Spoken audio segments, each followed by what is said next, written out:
Hola, aquí tenemos una serie de datos estadísticos recogidos y vamos a aprender con ellos a agruparlos por intervalos y a construir una tabla de frecuencias. Lo primero que tenemos que hacer es calcular el recorrido de esa distribución de datos y el recorrido lo vamos a calcular restando el valor mayor que tengamos para esos datos menos el valor más pequeño. Entonces, si nosotros buscamos y comprobamos entre los distintos datos, el valor más pequeño que nos encontramos es ese 25 y el valor mayor el 40 de aquí. Por eso nuestro recorrido será la diferencia entre 40, que es el mayor, y 25, que es el más pequeño. Tenemos una distribución de datos cuyo recorrido es 15. El siguiente paso a dar es buscar cuántos intervalos tenemos nosotros que hacer para agrupar esos datos. Y ese número de intervalos lo vamos a calcular, número de intervalos, como la raíz de n, que es el número total de datos. Sumamos todos los datos que nosotros tenemos aquí, los vamos contando, y el número total de datos que nos sale va a ser 30. Por eso el número de intervalos lo vamos a calcular haciendo la raíz de 30. Si hacemos la raíz cuadrada de 30 nos da 5,47. Nosotros no podemos tener un número de intervalos que sea decimal, o tenemos 5 o tenemos 6, pero no 5,47. Por eso vamos a deducir que el número de intervalos va a ser el valor mayor, la aproximación mayor a esa raíz cuadrada. Vamos a tener, por tanto, 6 intervalos. Lo siguiente que vamos a buscar es qué amplitud va a tener cada uno de esos intervalos.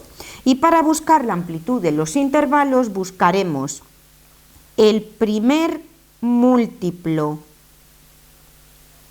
de este número de intervalos, el primer múltiplo de 6, que sea mayor al valor mayor o igual al valor del recorrido que nos ha quedado a nosotros. Es decir, en este caso, como el recorrido es 15, pues el primer múltiplo de 6 que sea mayor o igual a 15. Si nosotros calculamos el primer múltiplo de 6 mayor o igual a 15, vamos a buscar múltiplos de 6, 6 por 1, 6, 6 por 2, 12, 6 por 3, 18. Este primer múltiplo de 6 mayor o igual a 15 es 18. Bueno, pues ese va a ser nuestro recorrido estimado, nuestro recorrido teórico. Y con ese recorrido estimado, dividiéndolo entre el número de intervalos, vamos a calcular la amplitud de cada uno de esos intervalos. La amplitud de cada intervalo será ese recorrido estimado o teórico dividido por el número de intervalos que nos había salido antes, dividido entre 6. Por tanto, vamos a tener intervalos de amplitud 3. Vamos a tener, por tanto, 6 intervalos y cada uno de ellos va a tener 3 unidades de amplitud o de longitud. Vamos a buscar cuál va a ser el extremo inferior del primer intervalo y una vez que tengamos eso ya veréis qué fácil rellenamos la tabla. Extremo inferior del primer intervalo.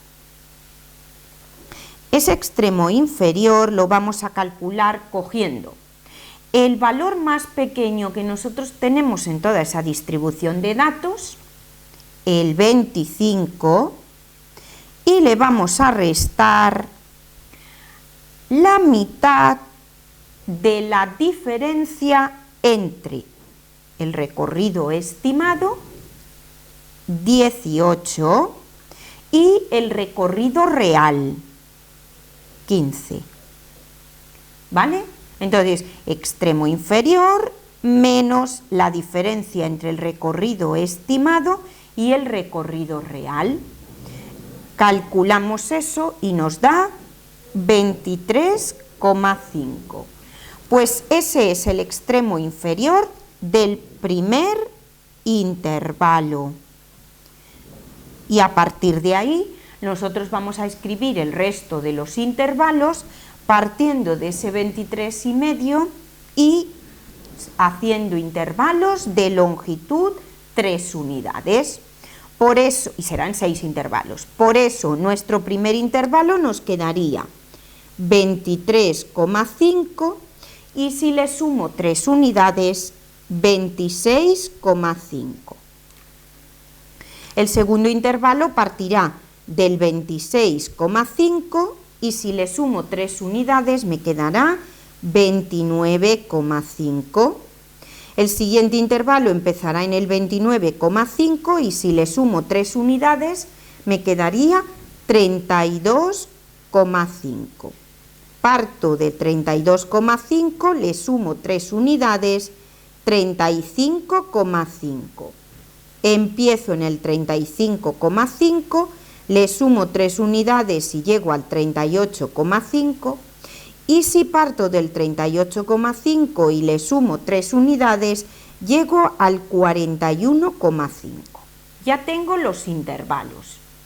Esos intervalos van a ser siempre abiertos por un lado y cerrados por otro. Siempre van a estar cerrados por la izquierda y siempre van a estar abiertos por la derecha. Cierro los intervalos por la izquierda y mantengo el intervalo abierto por la derecha. Vale, ¿qué significa que el intervalo esté cerrado por la izquierda y abierto por la derecha? Pues eso significa que cuando yo estoy recopilando cuántos datos corresponden en cada uno de esos intervalos, el 23,5, si apareciera un dato de 23,5, lo contaría para este intervalo. Pero si apareciera un dato de 26,5, como por este lado el intervalo es abierto, ese dato no lo contaría en este tramo, lo contaría en el siguiente. ¿Vale? Lo mismo con el 29,5. Si yo tuviera entre todos estos un dato que fuera 29,5, a la hora de contar cuántos datos corresponden a cada intervalo, ese dato de 29,5 no lo contaría para este intervalo, sino para el siguiente, ¿vale? Eso es lo que significa cerrado, por un lado, que ese valor se incluye en ese intervalo para el que está cerrado, y el que esté abierto por el lado contrario significa que ese valor no se incluye en ese intervalo en el que por ese lado lo tenemos abierto. Vale, ya tenemos los intervalos, vamos a comenzar a completar la tabla. Lo primero que vamos a calcular es lo que se llama la marca de clase. ¿Qué es la marca de clase? Bueno, pues no es nada más que la semisuma de los dos extremos, es decir, que esa x sub i marca de clase se va a obtener cogiendo el límite inferior del intervalo, sumándole el límite superior y dividiendo entre 2. Si hacemos esos cálculos para todos nuestros intervalos, nos va a quedar 23,5 más 26,5, todo ello lo sumo, me da 50, lo divido entre 2, 25. Para el segundo, sumamos los dos extremos, 26,5 más 29,5 y lo que nos dé lo dividimos entre 2, 28. Y así lo haríamos con todos, 31, 34, 37 y en el último pues 38,5 más 41,5, hacemos esa suma y lo que nos dé lo dividimos entre 2, nos queda 60 en la suma, pues al dividir, perdón, nos queda 80 en la suma, pues al dividirlo entre 2 nos queda como marca de clase 40. Lo siguiente, la siguiente columna es la de las frecuencias absolutas. Frecuencia absoluta.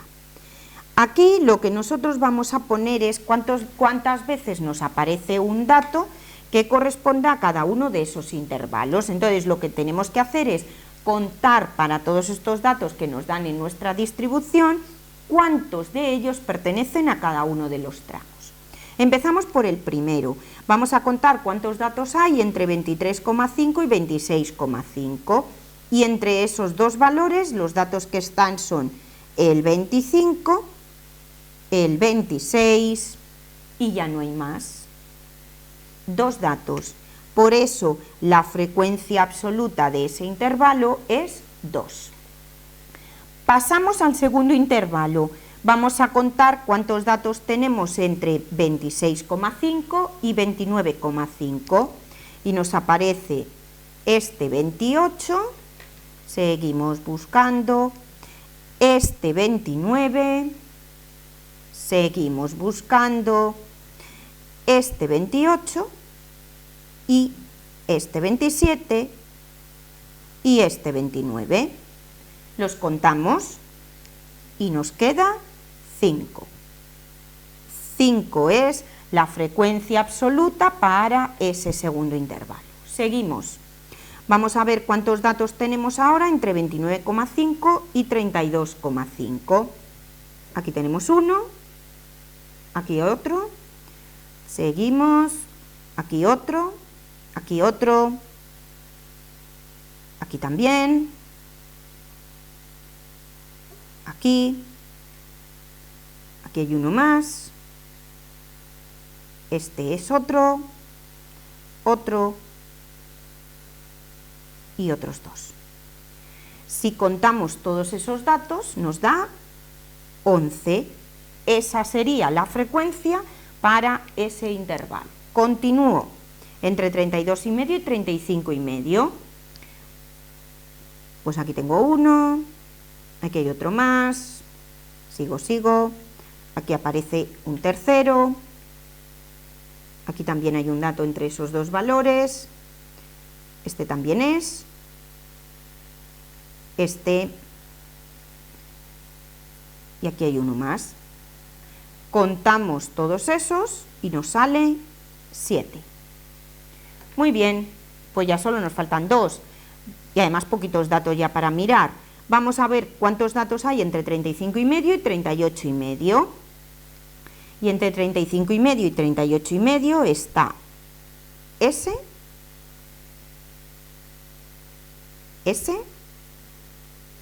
y ese otro, 3.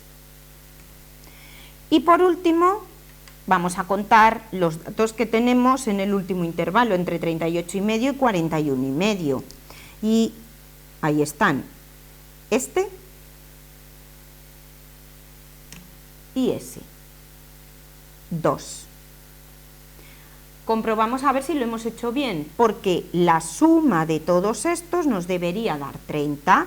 Pues perfecto, 28, tal, 30. Perfecto, 25 y 5, 30. Perfecto.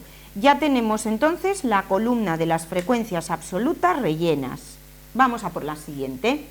Es la frecuencia absoluta, pero ahora acumulada. Y aquí lo que vamos a ir haciendo es que vamos a ir acumulando, como su nombre indica, las diferentes frecuencias absolutas. La primera frecuencia absoluta la copiamos tal cual y ahora a este valor 2 le vamos a sumar la siguiente frecuencia absoluta que nos aparece. A ese 2 le vamos a sumar el 5 y nos da 7. El siguiente valor que aparece aquí, el del siguiente intervalo, sería este 7 más la siguiente frecuencia absoluta que nos encontramos, que es 11, 18. Para el siguiente intervalo, a este 18, le sumamos la siguiente frecuencia absoluta que aparece, que es 7, 25. Vuelvo a sumar la siguiente, 25 más 3, 28. Y por último, para este 28, le sumo la última frecuencia que era 2, 30. Muy importante que tengáis una cosa presente y es que la última frecuencia absoluta acumulada siempre tiene que coincidir con el número total de datos. Si no, pues ya sabemos que algo hemos hecho mal. Siguiente columna es la de la frecuencia relativa y esa frecuencia relativa la vamos a obtener, esa h sub i, la vamos a obtener simplemente cogiendo la frecuencia absoluta y dividiéndola entre el número total de datos. Es decir, que en esta columna lo que vamos a hacer es coger cada dato de esta columna de la f sub i minúscula y dividirla entre 30. Por eso 2 partido 30, 5 partido 30, 11 partido 30, 7 partido 30, 3 partido por 30 y 2 partido por 30. La suma de todos los datos de esta columna nos tiene que dar 1. En este caso, si nosotros sumamos, nos da 30 partido por 30, es decir, 1. Y la última columna que vamos a aprender es la frecuencia acumulada, pero relativa. Esta es la frecuencia relativa acumulada. Frecuencia acumulada. Frecuencia relativa acumulada que voy a obtener cogiendo la acumulada absoluta y dividiéndola por el número total de datos. Es decir, cada uno de los datos que tenemos aquí lo vamos a dividir entre 30. Tendríamos, por tanto, 2 dividido 30, 7 dividido 30, 18 dividido 30, 25 dividido 30, 28 dividido 30 y 30 dividido 30. O lo que es lo mismo, 1. Perfecto. Ahí tenemos rellena nuestra tabla de distribución de datos y hemos aprendido a agrupar los datos en intervalos. Nos veremos próximamente. Hasta luego.